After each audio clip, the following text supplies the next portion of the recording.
Right, welcome to this week's Walk and Talk. We're going to talk about these crazy new flight policies that are coming in. I mean, at this rate, it's going to be very difficult to even get a flight in the future unless you're quite wealthy. So I was reading up on all the different policies. So these are governmental policies. It's also industry bodies as well that are putting this into effect. I think the EU is one of the worst, but the UK is a very close second. In fact, there was just an article out in the UK on GB News, and it was talking about this new flight tax, which is outrageous, and they're not even hiding the fact of why they're doing this flight tax.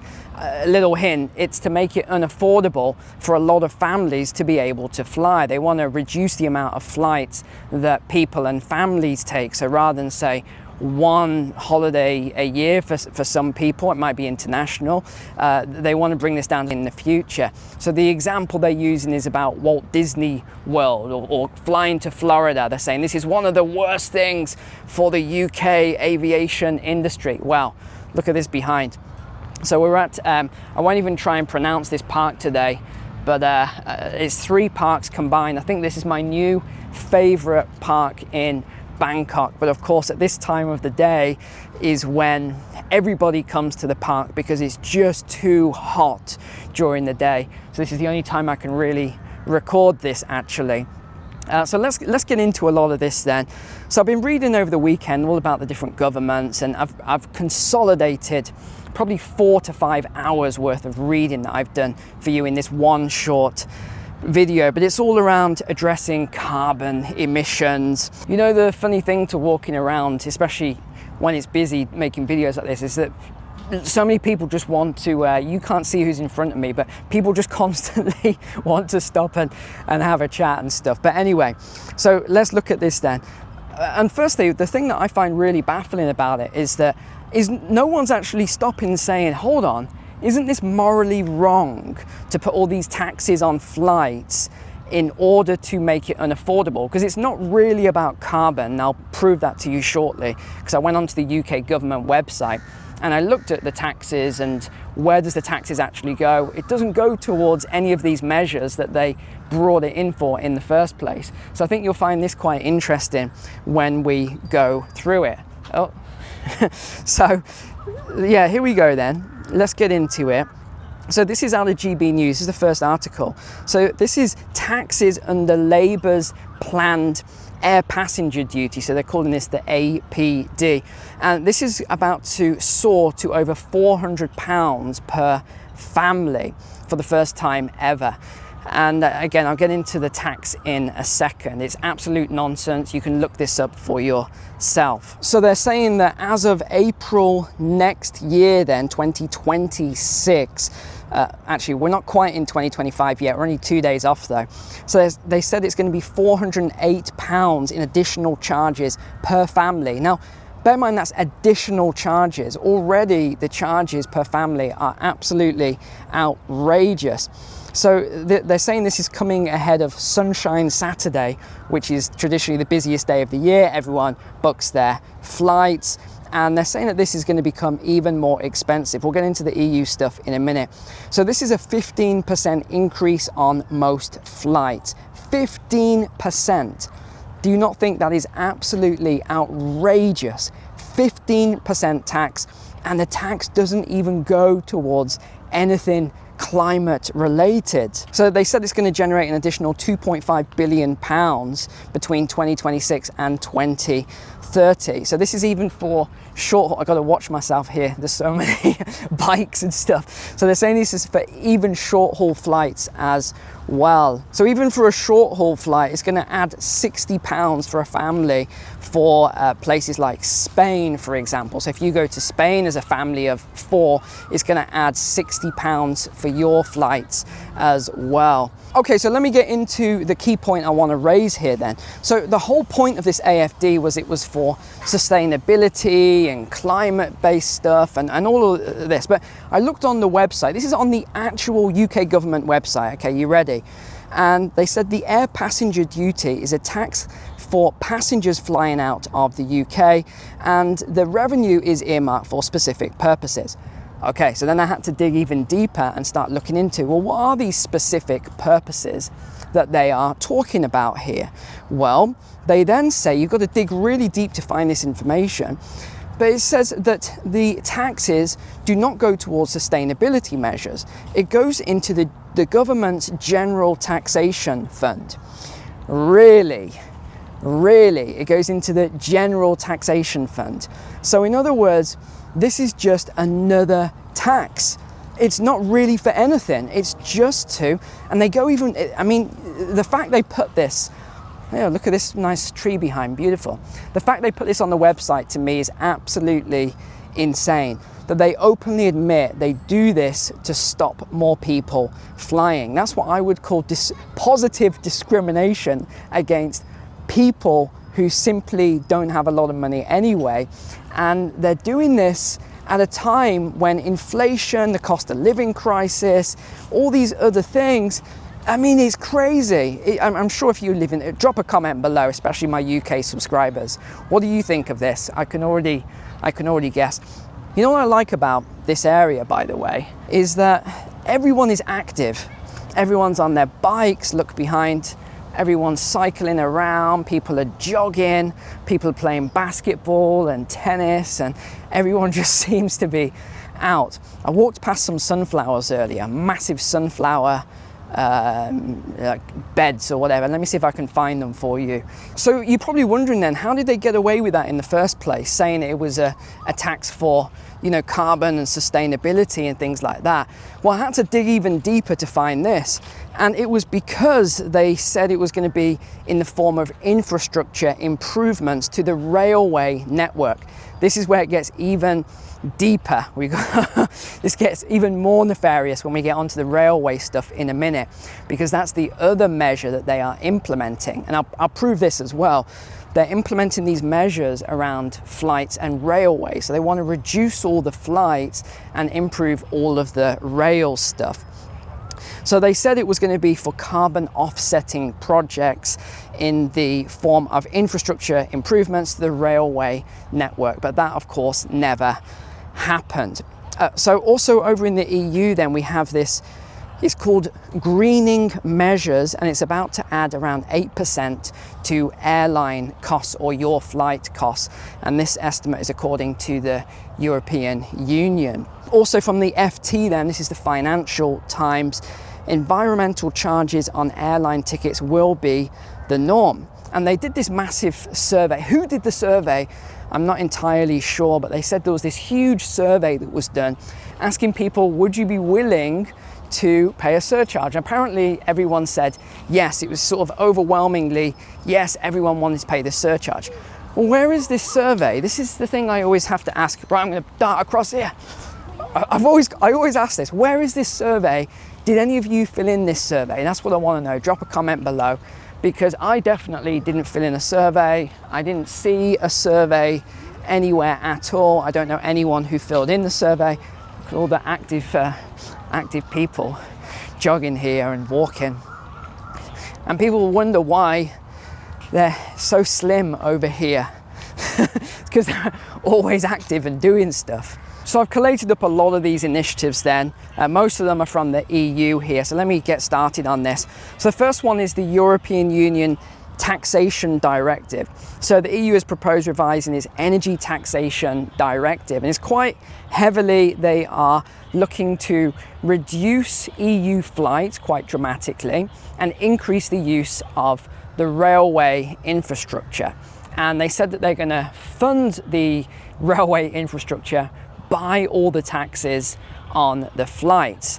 But that doesn't make sense, because the economists who have done the reports already have shown that by increasing the prices of the flights, it's reduced the number of people that are taking flights. And it actually says this in black and white on the EU website, by the way. It's called the ETS. This is the Emissions Trading Scheme. It says in black and white what the idea behind the scheme is. It is to reduce the number of people that fly. So you can look up there if you want. Eco taxes is the other one. Several European countries impose eco taxes on flights. For example, Germany, they pay up to 45 euro. This is an eco tax on flights.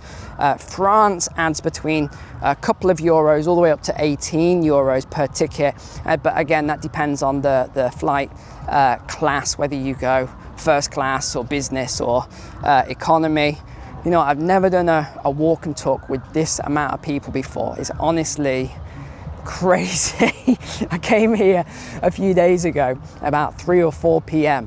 whereas now it's a lot later in the day. Seems like everyone in Bangkok comes to this park for a walk, I think. Okay, the other really big one then, this is interesting. This is something I hadn't heard of. It's called the CORSIA. This is the Carbon Offsetting and Reduction Scheme for International Aviation. So this is actually going to be some sort of a global policy. I'm still reading up on it to fully understand it, but it's voluntary at the moment up until 2027, so as of so basically 1 more year. Then it becomes mandatory or compulsory for almost all flights and airlines around the world. It says this again in black and white. So there's been a lot of industry responses to this. Okay, too busy, let's get off the path here. There's been here's the sunflowers, I'll show you in a second. So there's been a lot of responses to this then. And the main one is that already the airlines are saying that they're having to charge a lot more money to the customers, to the passengers. They're saying that this is reduced passenger numbers. And of course, this is what the government wants in the first place. They're really happy that this is what's actually taken place. The other big criticism then is about these sustainable aviation fuels. So airlines are already coming out against this, saying that it's a very heavily controlled market, and just, you know, not just anyone can create these new fuels. You've got to have some sort of a permit or a license or something or other. There's some sort of regulation around that. So it sounds a little bit sketchy to me that it's not a free market economy. Okay, here we go. Get ready. Here's the sunflowers. Hold on. Here we go. Look at that. Beautiful. Let's get a little bit closer here then. Here we go. Coming up to sunset. I'm not joking you when I said half of Bangkok seems to just come to the park in the evenings. Now, I don't know if you remember that other video I did talking about France and how they had banned domestic flights where there was a train route available. But it's not just France. There's a lot of other countries that are following suit now. Austria has already done it. They have the same policy. You've also got, gosh, the music over there is so loud. I'm going to film that for you in a second to show you what's going on. It's pretty funny what's going on over there. So I'll put that on the B-roll at the end. But it's not just France. Germany are looking to do it as well. Netherlands as well. They've already started implementing this. Spain has now got plans to implement it as well. The United Kingdom are discussing it. This is after pressure from environmental groups. So especially one route is Manchester to London or London to Manchester. They're looking to ban this flight if this actually goes through, saying you have to take a train instead. So yeah, that's going to be interesting. And if you're wondering if today's some sort of special occasion and that's why there's thousands of people everywhere, it's honestly not. it's not. I think people here just love going to the park. All right, so let me tell you the craziest one. I've saved the craziest point till last here then.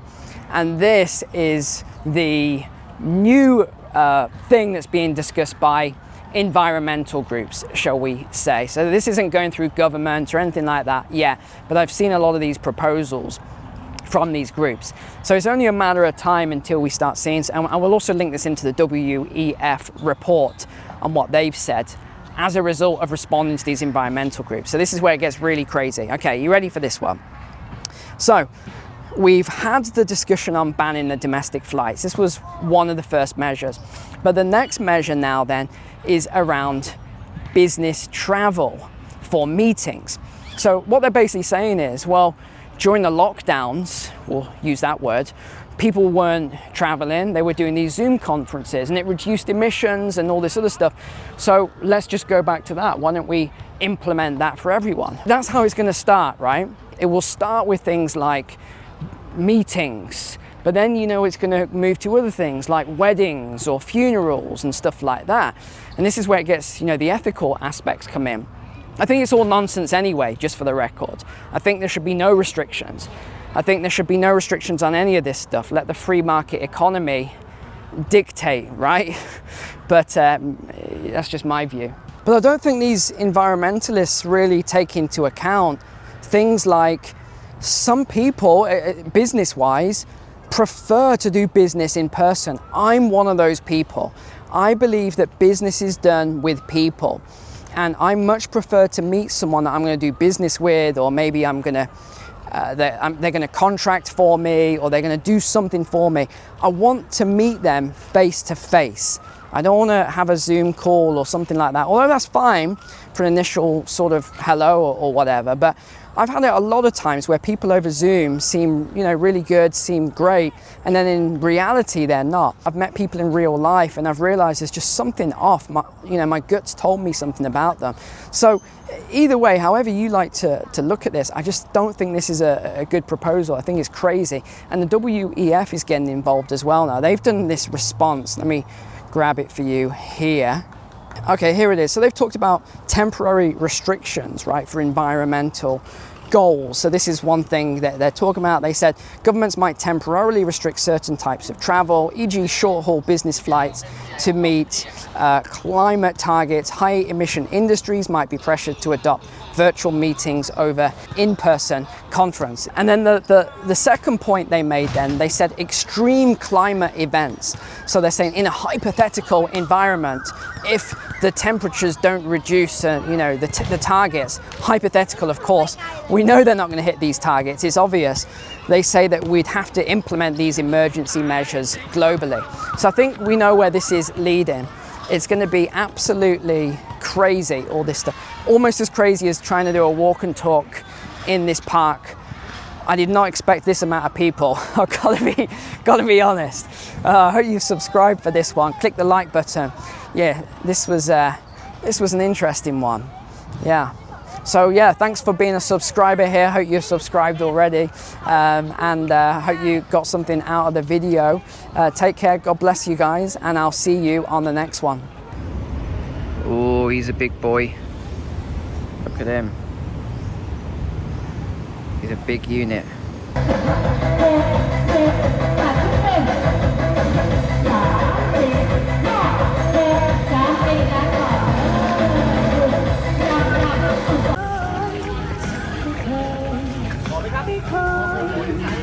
ต้องใช้บริการพักผ่อนและออกกำลังกายภายในสวน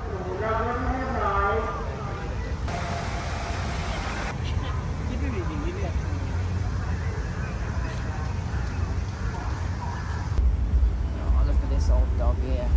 Poor thing.